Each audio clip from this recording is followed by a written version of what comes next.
ప్రభువునందు ప్రియ దేవుని బిడ్డలారా, బైబిల్ గ్రంథమునందలి స్థలములు అనే శీర్షికలో నేటి వాక్య ధ్యానము గత దినము కొనసాగింపు. గత దినము బాబేలు శిఖరము షీనారు మైదానమున నిర్మాణం చేయబడిన రీతి, దాని యొక్క స్థలాలు, దేశాల యొక్క విభజనలు, జాతుల యొక్క అభివృద్ధి చరిత్ర మనం చూసాం. ఇవాళ ఆత్మీయ పాఠం బాబేలు నుండి మనం నేర్చుకుంటాము.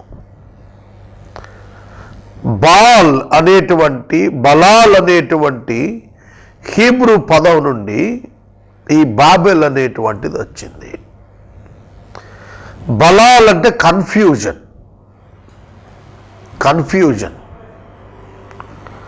కనుక ఈ బాబేలు శిఖరం గురించిన వివరం చెబుతూ దీనిలో ఉన్న ఆధ్యాత్మిక పాఠాలు ఈ దినం మనం నేర్చుకుందాం.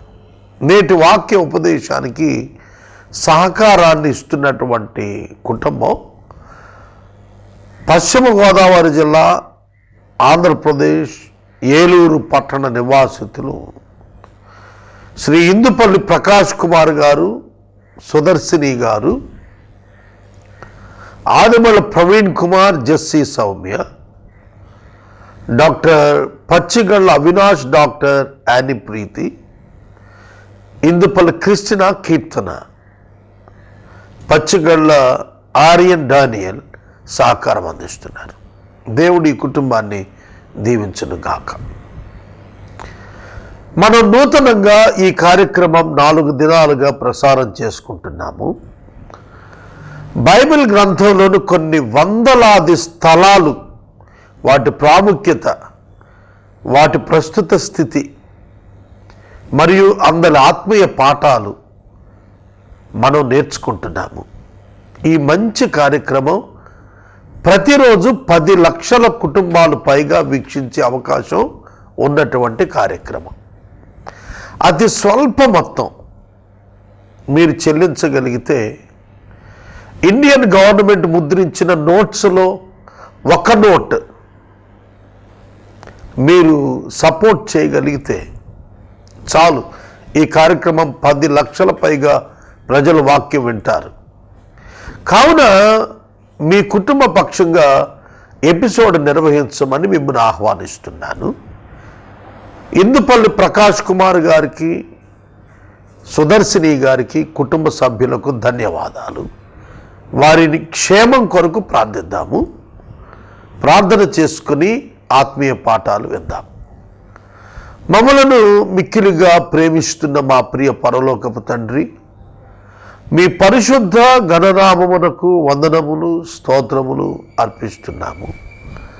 నేటి వాక్య ధ్యానము ద్వారా మీరు మమ్మలను దీవించాలని కోరి ప్రార్థిస్తున్నాము.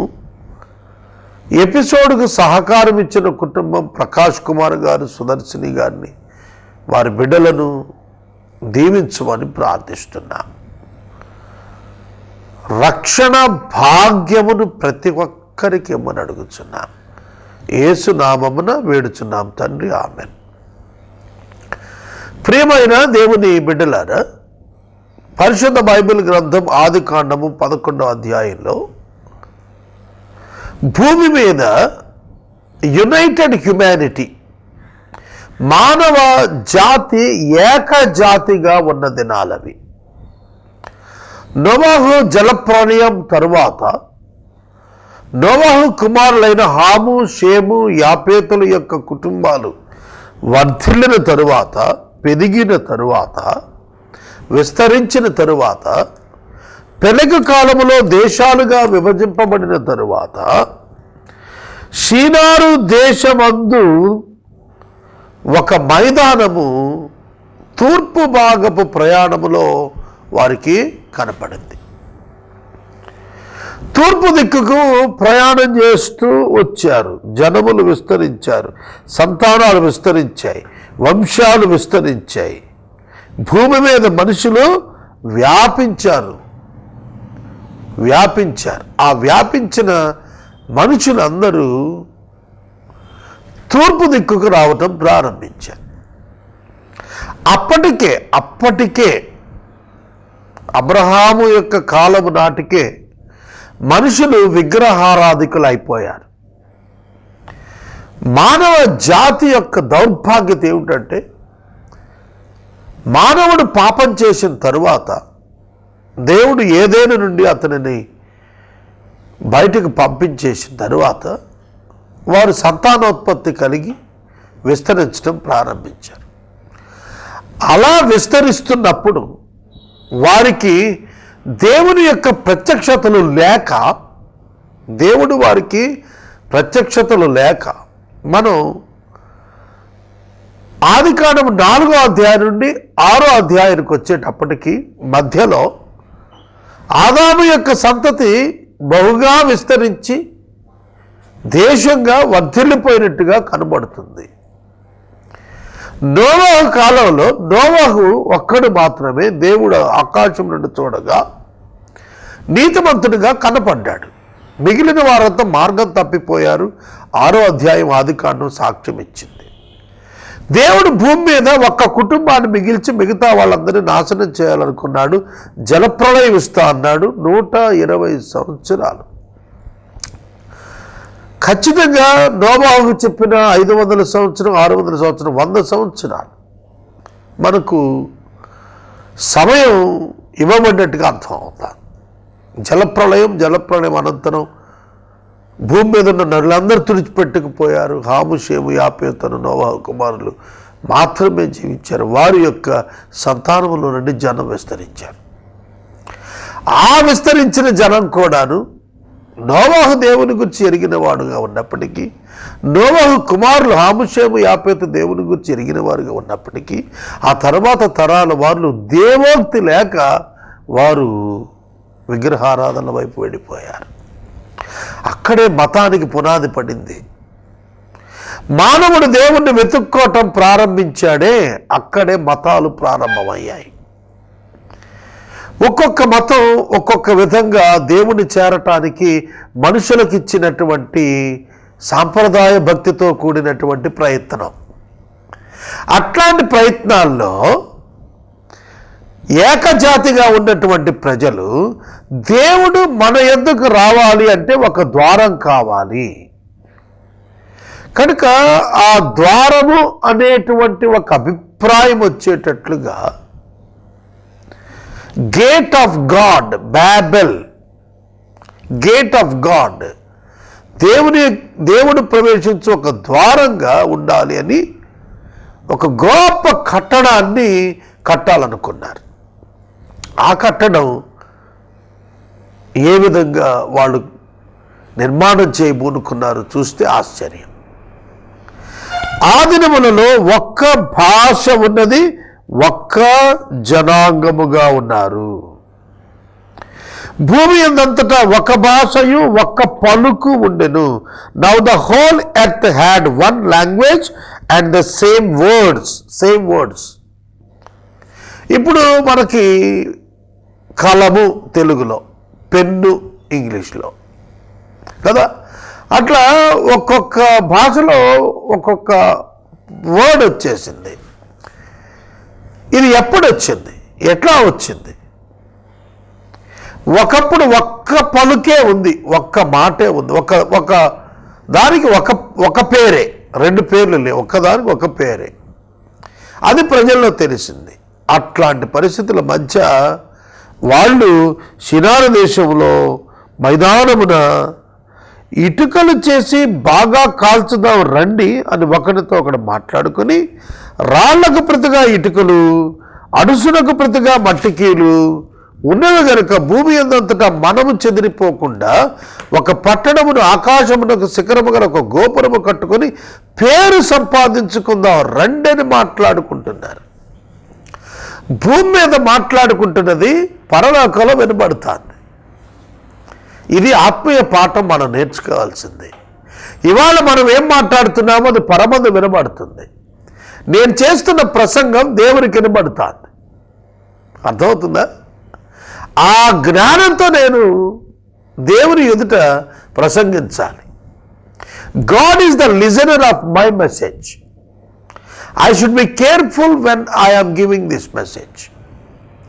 కనుక ఒక ఆత్మీయ పాఠం ఏంటంటే మన ప్రతి మాట దేవుడు వింటున్నాడు. జాగ్రత్తగా ఉండాలి. వారేం మాట్లాడుకుంటున్నారు? పేరు సంపాదించుకుందాం రండి, మనము భూమి అందంతటా చెదిరిపోకుండా ఉందాం రండి. కాబట్టి ఒక శిఖరాన్ని మనం కట్టుకుందాం, ఒక పట్టణాన్ని మనం కట్టుకుందాం. ప్రభువు ఆ గోపురాన్ని చూడ దిగి వచ్చారట. యెహోవా నరుల కుమారులు కట్టిన పట్టణము, కట్టిన గోపురము చూడ దిగి వచ్చాడు. So this construction was completed. It seems సంపూర్ణమైనట్లుగా కనిపిస్తోంది. అప్పుడు యెహోవా, ఇదిగో జనము ఒక్కటే, వారందరి భాష ఒక్కటే, వారు ఈ పని ఆరంభించారు, ఇక మీదట వారు చేయదలుచు ఏ పని చేయకుండా వారికి ఆటంకం లేదు. వాళ్ళు దేవుని మీద నిలపవలసినటువంటి దృష్టిని తమ సొంత మనసు నుండి పుట్టిన మతం మీద నిలిపారు.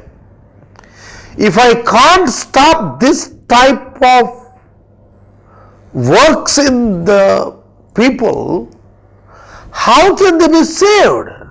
వాళ్ళు ఎలా రక్షించబడతారు?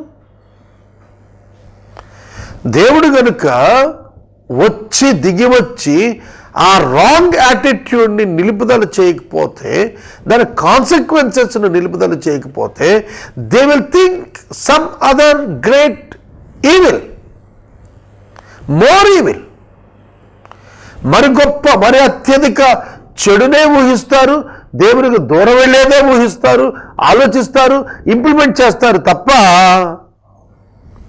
దేవుని దగ్గరికి ఎప్పుడు వస్తారు?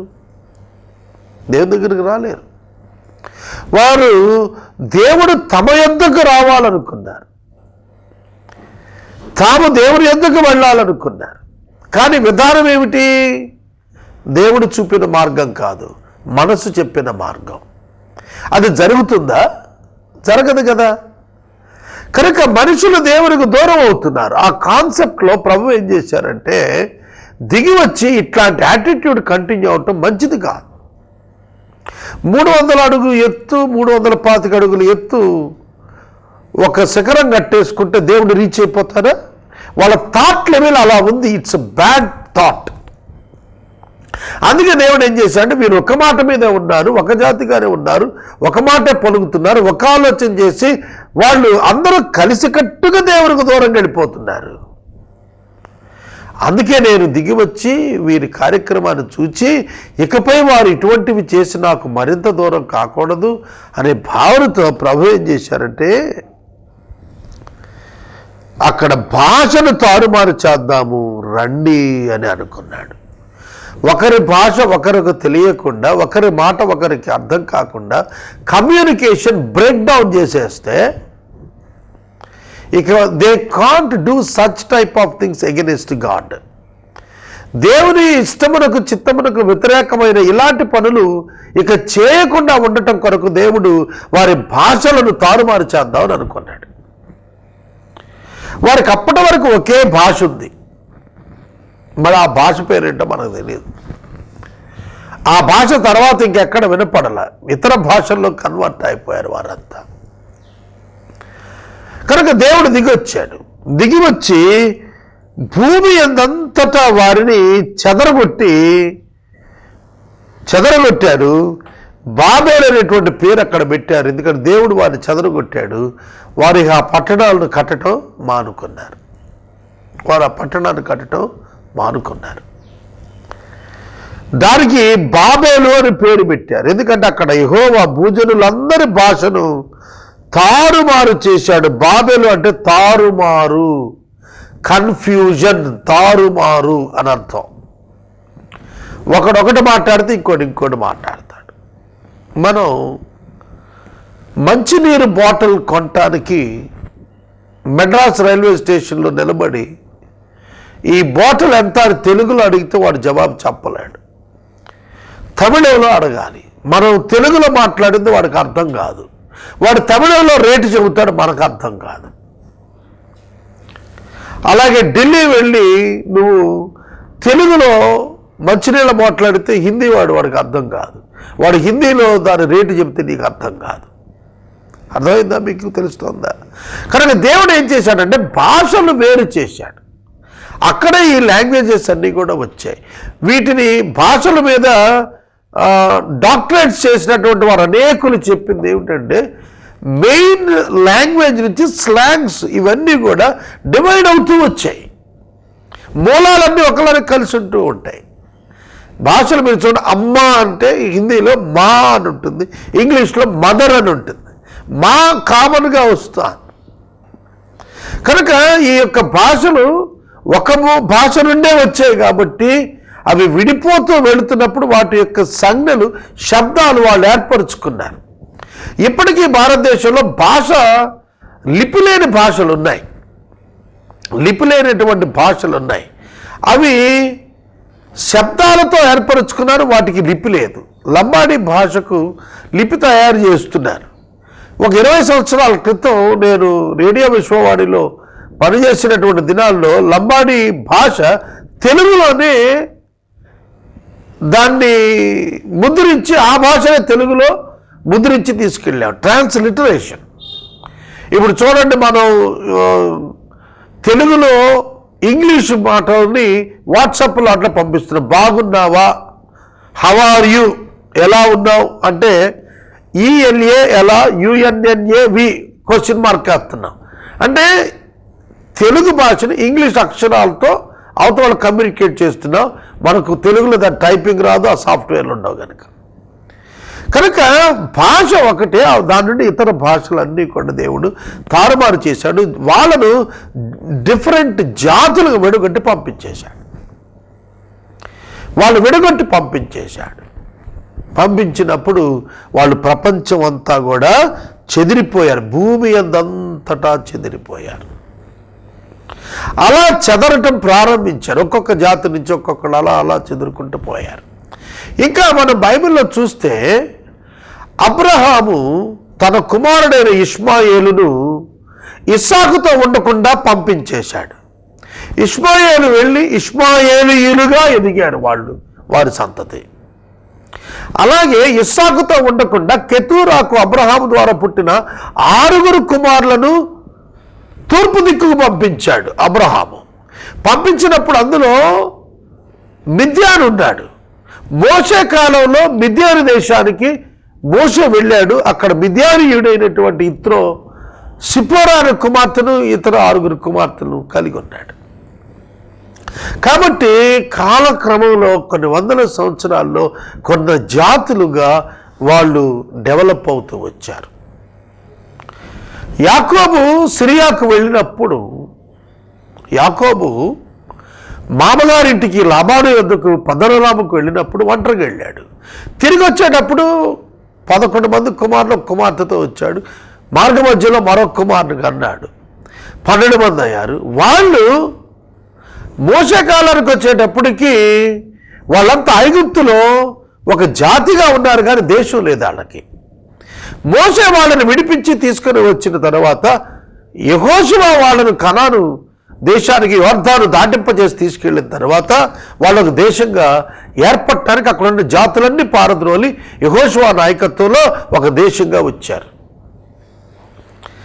మనం గమనిస్తే ఆ తర్వాత మళ్ళా సొలొమోను తర్వాత రాజ్యం 2గా విడిపోయింది. ఉత్తర రాజ్యం దక్షిణ రాజ్యంగా విడిపోయింది. బబులోను తిరిగి వచ్చినాక వాళ్ళు ఏకరాజ్యంగా ఉన్నారు.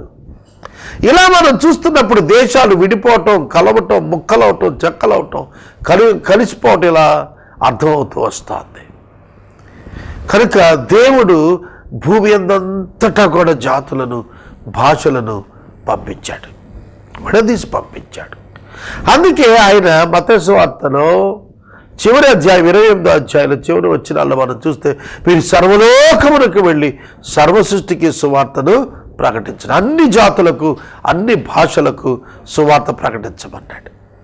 ఇవాళ బైబిల్ గ్రంథం మనకు అనేక భాషలలో, ప్రపంచంలో అత్యధిక భాషల్లో తర్జుమా చేయబడింది బైబిల్ గ్రంథమే. భారతదేశంలో 14 జాతీయ భాషలతో పాటు మరియు ఇతర అనేక భాషల్లో న్యూ టెస్టిమెంట్ 40 భాషల్లో తర్జుమా కంప్లీట్ అయిపోయింది. కనుక ఓల్డ్ టెస్టిమెంట్ కంప్లీట్ బైబిల్ జాతీయ భాషలు అన్నింటిలో పరిపూర్ణంగా వచ్చింది. కనుక బాబేలు శిఖరం దగ్గర జరిగినటువంటిది ఏమిటంటే, దేవుడు మనుషుల యొక్క ఐక్యత దేవునికి వ్యతిరేకంగా ఉన్నప్పుడు దానిని కంటిన్యూ కాకుండా బ్రేక్ చేసి తారుమారు చేశాడు. ఇవాళ మనకు ఒక సందేశం ఉన్నది, అదేమిటంటే దేవునికి వ్యతిరేకంగా తలంచే తలంపులను దేవుడు తారుమారు చేస్తాడు. మన జీవితాల్లో మనం తెలుసుకోవాల్సిన ప్రాథమిక సత్యం ఇది. సహోదరుడా, సహోదరి, ఒకే మాట, ఒకే జాతి, single communication, the power of communication చాలా గొప్పది. కమ్యూనికేషన్ పర్ఫెక్ట్గా ఉంటే సాధించలేనటువంటి కార్యము లేదనేది ఇందులో ఒక ప్రిన్సిపల్ మనకు కనిపిస్తుంది. కమ్యూనికేషన్ కనుక పర్ఫెక్ట్గా డెవలప్ చేసుకోగలిగితే సాధించలేనిది లేదు.